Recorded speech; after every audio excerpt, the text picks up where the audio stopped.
I want to dispel a myth that is considered like fact, that 19-nor steroids such as nandrolone, trenbolone, or ment are going to suppress you harder than something like testosterone, and that it's like guaranteed to shut you down.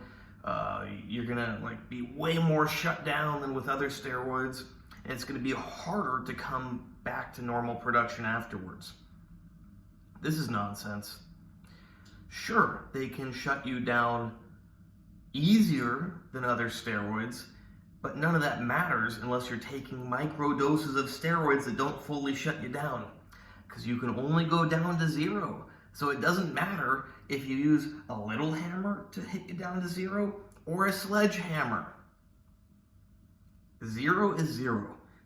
Any full-blown anabolic steroid cycle for a normal duration of time, not just like 2 weeks, is going to completely shut you down. That's reality. And you're going to start bouncing back to normal once everything's out of your system. So perhaps part of the way this myth came about is like, oh, DECA, it's 19-nor, it's going to shut you down. You don't bounce back afterwards. Well, did you consider that DECA stays in your system a long time? Because it's decanoate ester? Maybe it's not the 19-nor. Maybe it's the ester that makes you take longer to recover. Because if you use NPP, nandrolone phenylpropionate, or you use test propionate, you use them both for 3 months and you stop, you're gonna bounce back about the same after both of them. That's reality. Doesn't matter what some theory, some paper. Reality is they don't shut you down. You can't go past zero. Don't take that clip of me saying they don't shut you down, because I'm starting to say something, change what I'm saying.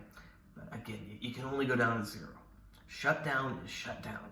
Now, if you want to try to microdose like a little bit of testosterone each day or a little bit of nandrolone, yeah, it's going to shut you down more.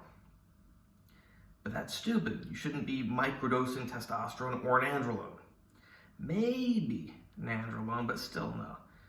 Microdosing testosterone, it's like, why on earth would you do that? You're suppressing your natural testosterone to add in a little bit of synthetic testosterone.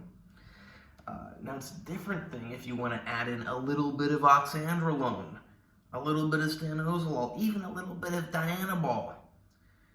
Yeah, but you don't want to add in a little bit of testosterone. It doesn't make any sense. And you don't want to add in a little bit of something that's more suppressive than testosterone. So you're going to like lose more testosterone than benefit you gain. So yeah, DHT derivatives, and I say it on purpose with these because that's a nonsense concept, shut you down less than testosterone derivatives, which shut you down less than 19-nors. But zero is zero. So if you do a real full cycle of any of them, you're going to be equally zero. Hope you like this video. Please like, subscribe, and comment. Check out the other videos. If you want to hire me for one-on-one working, go to my website, andrewhutchings.org. Check out my Instagram or my ex, Andre Hutch, Andreyhutch.